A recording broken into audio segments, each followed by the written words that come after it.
looking for a job or you already have one thing is the same. You have to stay healthy to become wealthy.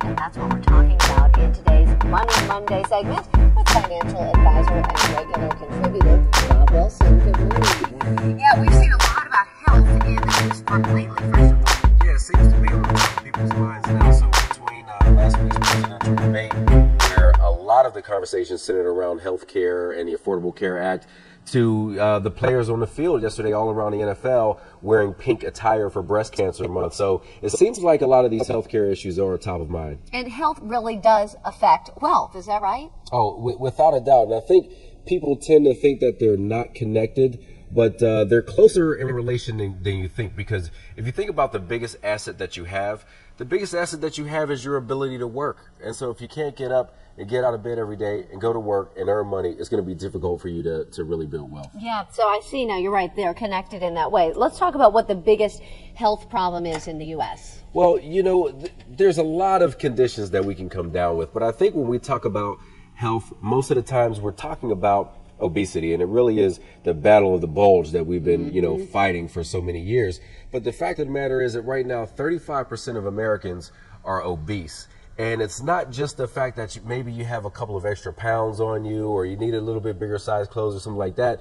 It's the chronic conditions that obesity can lead to. So when you talk about heart disease, high blood pressure, diabetes, cancer, arthritis, gout, respiratory problems, asthma, all of these conditions sort of are based on your obesity from the beginning. And we also know that chronic disease accounts for about 7 out of 10 deaths on an annual basis. That's about 1.6 million people every year that die due to obesity-related conditions. And we also know that 75% of healthcare costs in the United States are based on these chronic conditions, which seem to be related to obesity. So it's a very big problem. And obesity is one of those things that can sometimes be controllable. It's not like a cancer that some of cancers are completely unavoidable. Yeah, I think there are some hereditary issues that, I'm putting on my medical hat a little bit today. Yeah. So some people do have that issue in their family, but there are many lifestyle, I think, choices that you can choose to relate to or change. Yeah. To stop that condition. So let's talk about how health impacts wealth. First of all, insurance comes to mind. Without a doubt. If you're obese or you have these sort of health conditions, you're going to face healthcare costs. As a matter of fact, in the Affordable Care Act, it says that employers can charge employees 30 to 50% more for their healthcare premiums if they decline to take part in a healthcare program through their employer. So you're going to face higher healthcare costs that way. You're also going to have higher medical expenses because you may be hospitalized more, you may require more prescription drugs, and that's going to cost more out of your pocket over time. Obese men on an annual basis rack up an additional about $1,200 in medical spending per year. Whoa. So let's put that in perspective. That's about $100 a month. If you took $100 a month and you invested that at about 10% a year, over your working life, that's about $1 million. If you think about over 35 years, that's $1 million. So if you could take that same $100 you're spending on health and put it into your wealth investing, what a big difference. You'd be a lot better off when it comes time to retire. That's pretty amazing. Wow. Okay. There's also an issue with less time and productivity on the job. So if you're not healthy, you may have a lot more days off. Obese men tend to take 6 more sick days a year. Obese women, actually 9 more sick days a year.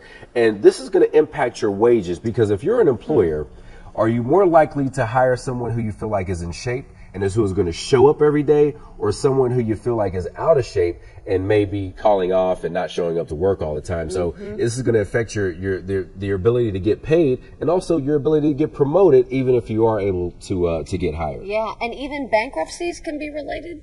Yeah, there are studies out there that say 60% of bankruptcies in the United States are due to health-related issues. So either you came down with a condition and you couldn't go to work, so you lost your wages, or you have those healthcare costs, that really mount up over time. Wow, that's pretty amazing. All right, so we need an action plan. You got to actually do something about this. Starting with number 1, you say get insured. You have to think about getting insurance, and so that's what the big debate in this country is now. Should we find a way to have all Americans insured, or do we sort of leave that up to themselves?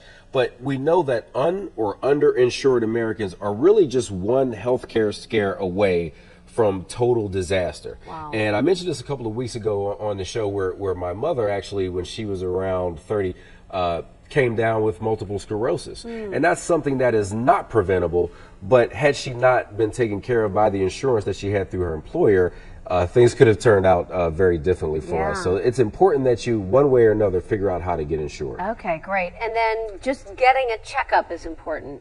Yeah. The old G.I. Joe cartoons used to say knowing is half the battle. And I think that's true with your money, also true with your health. You can't take care of any of these conditions if you don't know you have them. And I'm not, sort of preaching at people. I know I'm guilty of this at times too. I don't go to the doctor as much as I should.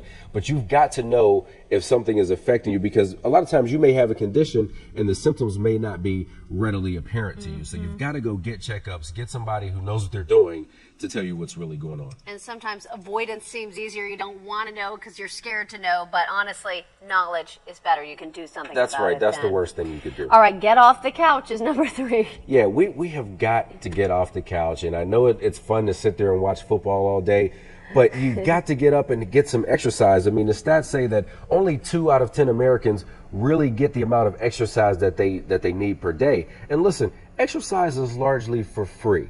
You don't have to go get an expensive gym membership or buy these programs that you see on the infomercials on the weekend. Just get up, go for a walk or go for a jog. Believe me, even 15 or 30 minutes a day is going to make you a lot healthier. Yep. All right.